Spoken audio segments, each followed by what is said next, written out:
This is the brand spanking new Fairline Squadron 58, and let's be clear, this is an incredibly important boat for Fairline that targets its core market. It's a fresh design from the keel up, and it has lots of features that we've never seen on a Fairline before. And in this video, we're going to have a close look at them, but importantly, we're also going to drive it, because we mustn't forget that there is a boat attached to these toys and gadgets, and with toys and gadgets comes extra weight. So I'm interested to see what, if any, effect that has on performance and handling. Well, let's find out, shall we? I'm Jack Haines. Welcome to YachtBuyer.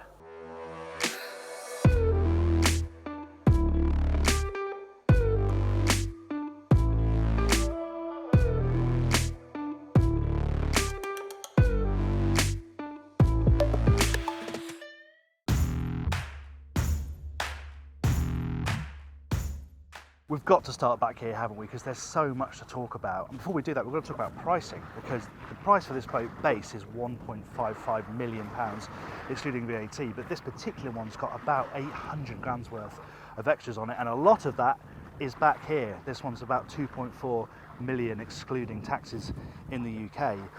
But to get this beach club effect, you have to pay for it, and you can pay for different parts of it as well. So you could just have the hydraulic bathing platform, then you could add the glass transom and this cockpit arrangement, and you can obviously add the balconies as well. You can have all or none of them. You can mix around with that. But for full package, it's about 175 grand. But not having that would be like going to watch the Rolling Stones and wearing ear defenders the whole time. What's the point? This is what this boat is all about. And it starts with this magnificent platform, which they designed specifically with Opac Mary for this model. And what's clever about it is that it extends out and then down. And then when it's in, it gives you quite a sort of short bathing platform here. So when you come to negotiating your berthing prices, you haven't got quite as much boat to account for. But then when it's out, it goes out a nice long way, and of course drops down to the water as well to give you that in-out effect. Plus, this is where you'd launch the tender from. What else have we got down here? Well, obviously we've got this barbecue. That's another option, but it's a push button. It slides in and out on this cassette. And we've seen these a lot, but actually I think this is really well executed, principally because it's very close to a sink. A lot of the time you don't even get a sink back here, so cleaning these is a bit of a nightmare. But the fact you've got a sink on the same level does make that a little bit easier. Heading up, you've got lots of storage on both sides, 2 deep bins on either side. You can chuck ice in there, you can chuck wet kit in there. It's all drained out, so they're just very useful to have right back here on the aft end. There's even more storage underneath the barbecue. Equal access up both sides. This, incidentally, is where the passerelle comes out of. If you've got that fitted, that's another cost option. And down there's a button for welcome home mode, and we're going to talk about the lighting quite a lot on this boat, but that's a really cool feature. When you arrive at the boat, you press that button, and then it sequentially lights up all the outdoor areas really neatly, including the steps, including these lights down here on both sides, so you can very easily find your way in at night when you first arrive at the boat. It's a really cool effect. Talk of cool effects, the glass transom. Now, this isn't unique in the market. We've seen these sort of glass transom seating arrangement before, but Fairline have certainly done their take on it. If you don't have this, you have fixed standard sort of fiberglass moulding with U-shaped seating and a table in the middle. But again, this is really what you want to have if you want to make the most of this area, because this is all modular, so you can have it facing out like it is now. You can also arrange it around the transom so it faces in a more traditional manner, and because they're modular, you can face them however you want, really. You can set this area up however you like. Of course, you've got the table in the middle that folds in and out when you want to dine or use it as a coffee table, but it's that lovely vista out over the water, and the way that the platforms sort of give you that nice, slow sloping entrance down into the water. It works very, very effectively. And of course, we've got to talk about the balconies, because Fairline will tell you that this gives you the cockpit space of an 85-footer, and well, it's hard to argue with that. This is an enormous amount of space, really useful extra space that clearly you just wouldn't have. And there's some clever thinking going on here as well, because what's quite annoying about setting up these balconies often is what you do with these stanchions, but they've actually built lockers within the platforms that all of those stanchions go into, so you know where they are, they're easy to get to and easy to set up. And more good use of lighting here as well. I love the strip lighting they've got set into the teak. Again, the effect at night, this boat will look fabulous once the sun has gone down. Let's head around this side actually, because I think this is my favourite balcony, because it's got the bar stools. The bar stools, incidentally, you can have here. You can see you've got mountings in the deck here, so you can have them here outside the galley.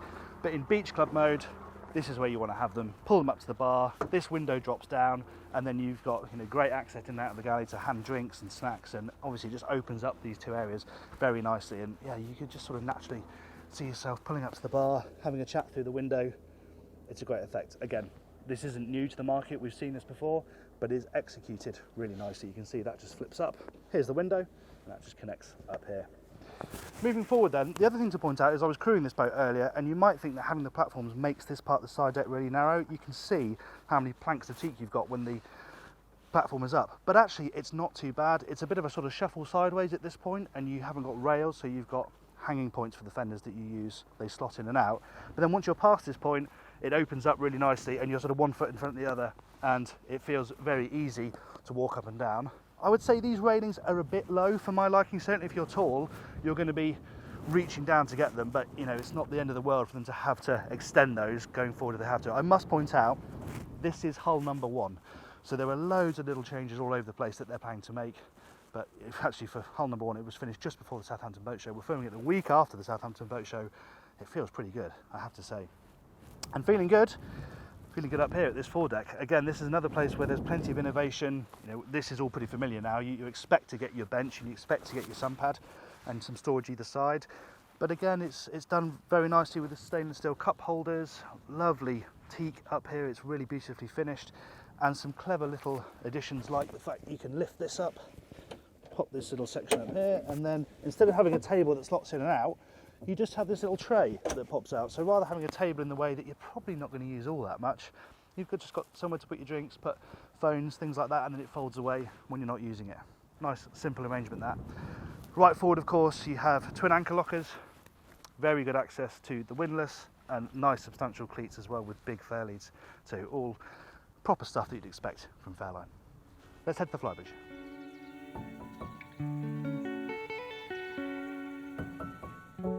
Up to the Flybridge then, and it feels like a little bit of a restricted headroom level in the cockpit overhang there. I mean, it's fine for someone 6 foot, but if you're much taller than that, you may find yourself stooping your head. But thankfully up here, there's plenty of clearance above this hardtop. Now the hardtop is an option, it's a 95 grand option, but it does include things like the sunroof and all the lighting. You can add, as another cost option, a sunshade that comes out the back to cover up those sun pads. But again, it's with the way the market's going, everyone's going to want the hardtop, I think.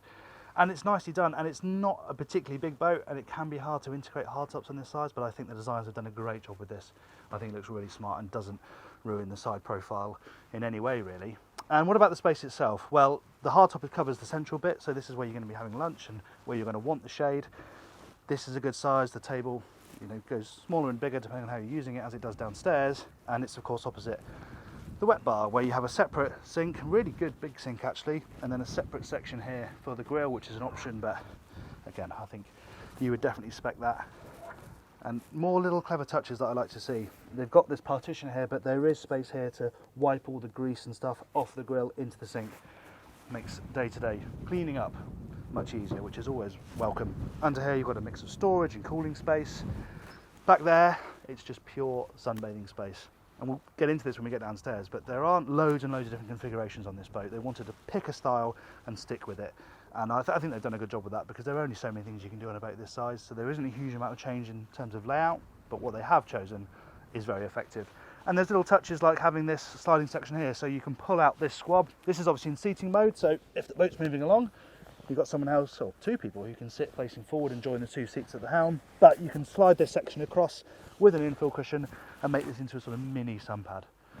Of course, this is where the sunroof is, so you can pull that back and, you know, get exposed to the conditions if you want to be. We're going to talk, obviously, a lot more about the upper helm when we start it up in a few minutes. But for now, let's head downstairs and check out the interior.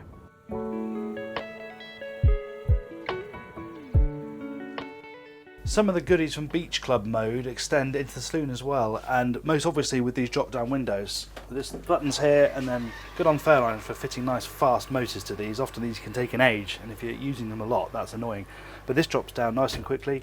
It's one touch on the way up as well. Could probably do with an infill or something in here just to cross this divide, but you can see the sort of area it creates. And I mentioned on the outside the bar stools can slot in here as well, and that would work really well if you have got this window dropped down. The other one is over here. We saw this from the outside.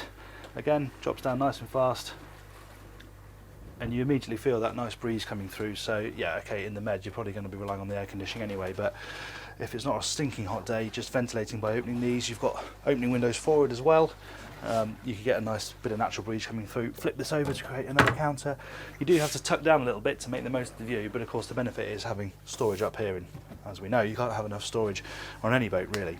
Now another key feature of the design here is that they've got this slanted entranceway, so the door comes across at an angle here. The idea behind that is to give you more room here, more floor space in the galley, but also give you enough space at that side to account for the steps up to the Flybridge. And it's effective. You certainly feel like you get a nice amount of floor space in this area.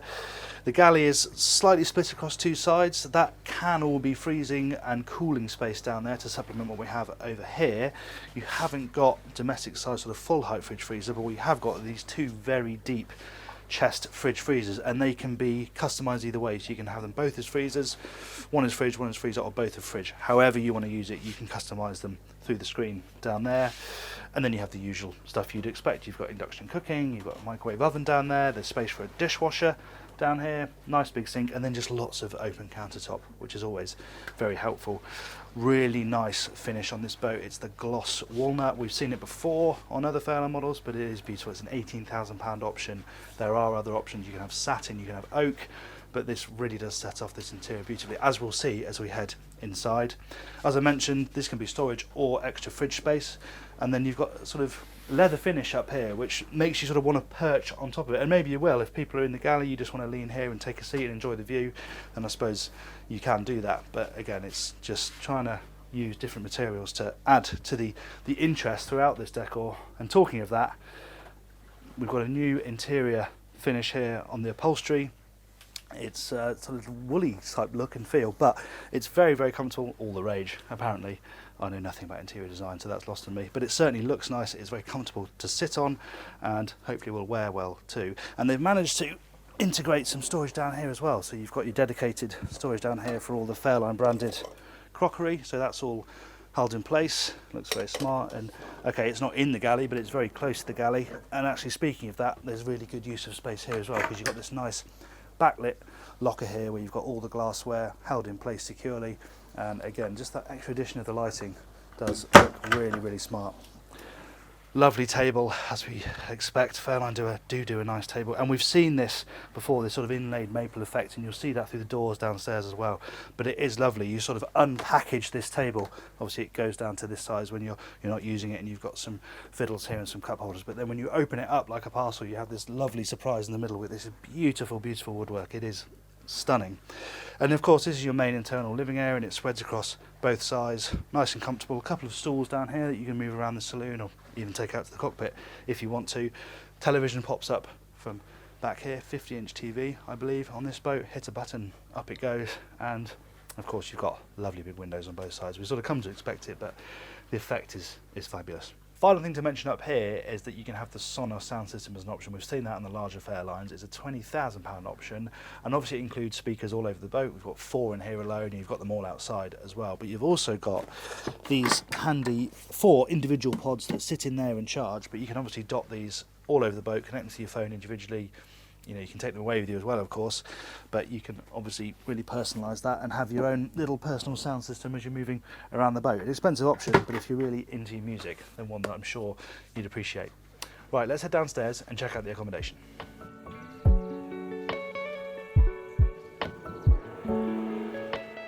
There's so much high quality detailing in this interior that you can become a bit immune to it, but it's in this area where you really notice the little details. Things like this banister here, the quality of this woodwork and the varnishing and the mixture of stainless steel and wood. And if you just look at this wooden trim that curves round this area here, again, the time and work that's gone into just that piece of trim is clearly pretty special. And then you really get the effect of that massive windscreen down here as well. The amount of natural light that pours down into this area makes it feel bigger than it is, and it gives you this nice sort of entranceway down to the lower deck accommodation. And something else worth pointing out here is that they've slimmed down the switchboard a bit. That's usually a big jumble of buttons and screens, and it takes up a lot of space. This is a much slimmer version where you have everything you need, but it's all very clearly labelled. You've just got the necessities there, and nice backlit switching, so you can very easily turn things on and off from this space down here. Moving down to the lower accommodation, as I said, there isn't a massively flexible, different variety of layouts you can have down here.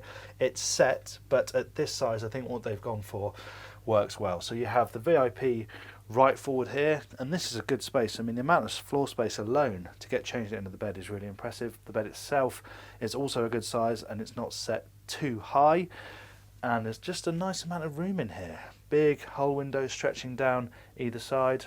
Of course, you have got a skylight. We've got the cushion over at the moment, but you get more natural light pouring down here when you've got the cushion off. And this has got direct access to the day head, and that is a really nice space. Obviously, it's shared between this cabin and also the twin on the opposite side of the passageway, but it's a nice space.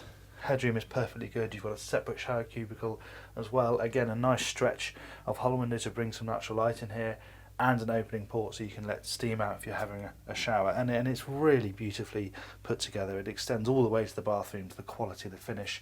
The door handles are gorgeous, and you've got, you know, places to put things like your branded Fairline towels. It is lovely. That cabin over there is a twin, but it's quite clever because at the push of a button the beds will slide together to make a double, so that just gives you a bit more versatility in that cabin. No ensuite, as I said, but they have good access to this bathroom here. They have got their own TV and a really big wardrobe in there as well. But if we head amidships, of course the main event is the owner's cabin, and as we walk in you just point out that there's a nice bit of storage down there. Obviously this is space under the steps, so it's not going to go to waste. They've made some useful shelving in there. Behind the door here you have a washer dryer as an option. Okay, not something you have to have, but again, something that some people want to have fitted. And we talk about the detailing, there's some really clever stuff going on here. They've actually cut out a void in this section here so that the door handle can slide into it and let the door go flush to this panel. And then again, so that you don't get a big intrusion of two sets of door handles, you've got a push catch here, not a big thick door handle that's going to narrow this entranceway as you go in. Obviously that's this cabin's ensuite in there. Again, really, really impressive size and beautifully finished. And talking of nice finishing, well, it really is lovely here in the owner's cabin. Full beam, of course, really big chunk of hull window. The amount of glass they've managed to pack into the top sides of this boat, even compared to the bigger Squadron 68, it's remarkable. The ratio of GRP to glass on the outside is crazy. There is a lot of glass in the hull here, and you really feel that effect when you're in this cabin. Of course, you've got no skylights or anything overhead, so you're relying really heavily on those windows, and they do a fantastic job. The gloss walnut in all its splendour down here, and again you have the lovely sort of woven detailing here of the woodwork. Nice bits of stainless steel detailing down here on this door, and even the way the lighting's integrated is absolutely lovely. You've got a bureau over there on the port side and loads of storage down that side too. And talking of storage, almost walk-in, you could sort of step into that, but it is huge, really big hanging space there with some shelving too, and you know, you've got a safe in here as well. So this is a really lovely self-contained space. So that's the guest accommodation. I think we should head off now and take a look at the crew quarters and the engine room.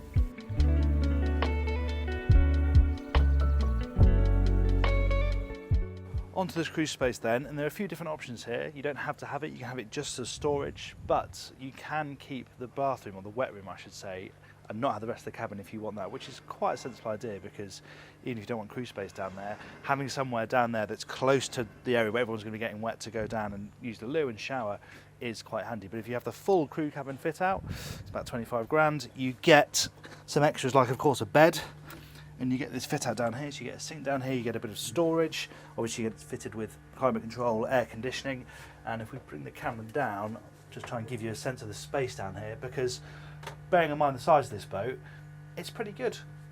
I'm 6 foot, and you know, I can just about stand up in here. The bed is okay, there's a bit of storage the other side, there's some storage up there, and I mentioned the separate bathroom, that's a decent size as well, and I like the idea that you can have this sort of storage but still have the bathroom. Now this boat is probably unlikely to be crewed in most markets, so you might want someone whose job it is just to keep that glass transom clean, because my word does that get salty. But you know, it's a good ad hoc extra cabin as well. If you want people now and then to be able to have an extra sleeping space, it would work in that capacity too. On to the engine room. Engine room access on the 58 is to a hatch in the cockpit. You come down a ladder and you are smack bang in between the two engines. Now if I'm to stand up, you'll get a sense of the headroom, which is, I'm just being behind that beam, but no, at 6 foot tall I can't quite stand up, but you know, it's not too bad, and there's a nice amount of space around the engines to inspect them. It's a traditional shaft drive setup on this boat. Obviously you've got your shafts coming out this way and propellers on the end, and you know, it's a nicely engineered and well arranged space this. You've got twin fuel filters so you can switch between them if one gets blocked. Got those on both sides, those are the fuel tanks either side as well. The generator is right here as you come down, again easy access to that, and of course we've got the Seakeeper on this boat. It's an expensive option, over £100,000, but if you spend a lot of time on anchor or on a buoy, you're going to feel the effect of that, and it's going to be worth every penny, I imagine. So yeah, it's a nicely installed space and should be pretty easy to look after. On that note, let's get them fired up and see what she can do.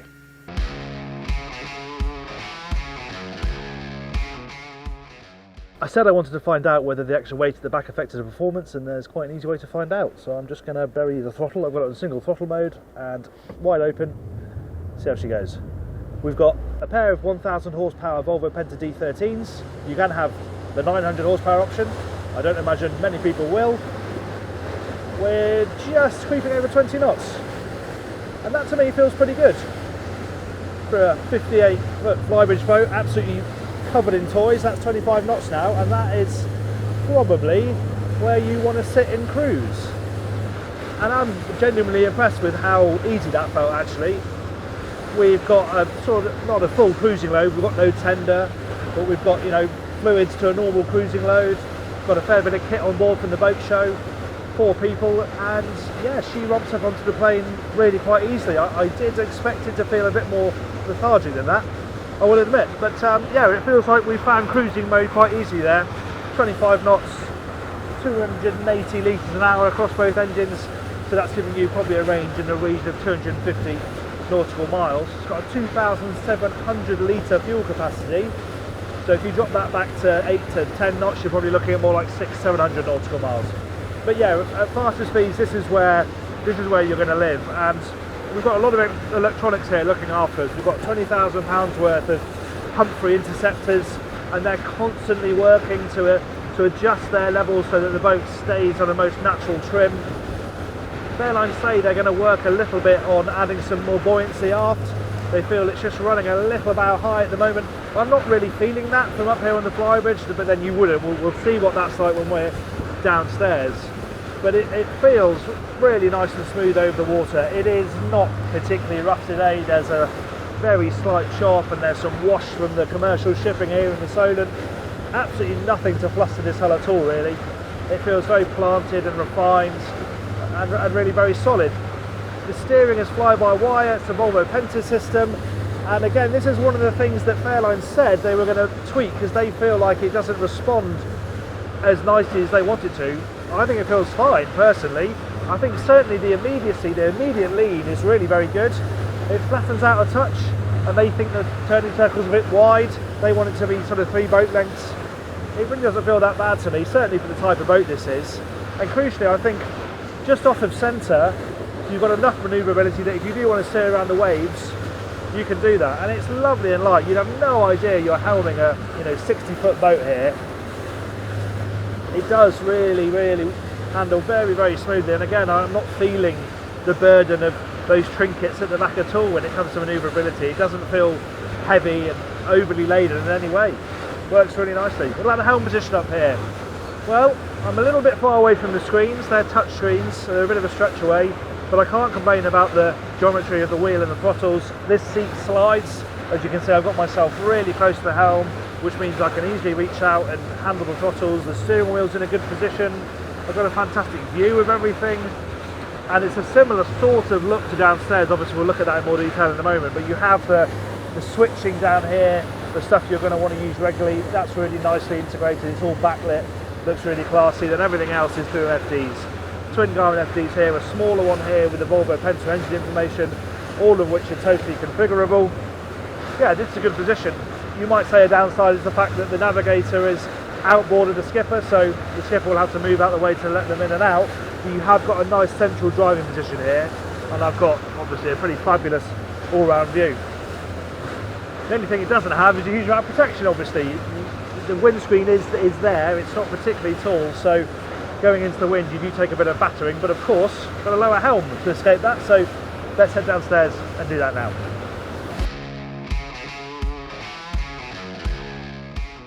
Down at the lower helm then, and we're up to that cruising speed 25 knots, and of course what you notice is how quiet it is down here. You're fully protected, the engines are sort of melted away into the background, and this is a very comfortable cruising speed down here as well. You do notice the bow high attitude more down here. It's not terrible, because actually this is a nice high driving position, and actually there is electric adjustment to raise the seat up if you want to sit a bit higher. But yeah, it does feel a little bow up from here, so maybe some work to do with the buoyancy, as Fairline have already discussed. The view is fabulous though, and they've got this enormous one-piece windscreen that is curved this way, but it also curves this way as well. It is pretty extraordinary, and amazingly you don't get enormous mullions either side as well, which is often a symptom of having a large one-piece windscreen. You get huge blind spots. Of course there is some structure there, but it's really not too bad.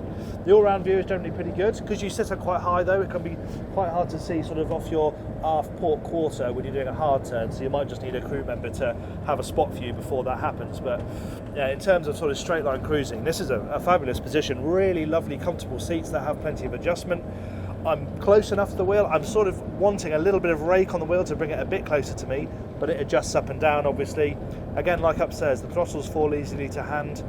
The MFDs are further away though, and they're angled, they could be angled a little bit more towards me, that's what I'd say. They're a long stretch to touch and reach, but you have got a remote control down here as well, so you can control them through that, meaning you don't have to lean quite so forward to interact with them. And with this twin MFD setup, you can mix and match with radar, chart, and obviously you've always got your engine information on the Volvo screen, so that's really handy. What this boat doesn't have compared to some of its rivals, the likes of Galley and Absolute, is a side door, so that does obviously limit access in and out of this area, but as I mentioned during the tour, you have got drop down windows here, so you've got electric windows both sides, so you can get a bit of ventilation. You can also obviously shout at your crew through that if you're mooring from down here. There is the option to have a third mooring station in the cockpit. We're going to talk more about that when we get into the marina. But in terms of a place to sort of cover longer distances in when you want a bit of protection, yeah, this is a really nice driving position. You have the same issue with the navigator being trapped inside, but again, you're in the middle of the boat, so there's a payoff there. Let's head into the marina though and talk about what she's like at slow speed.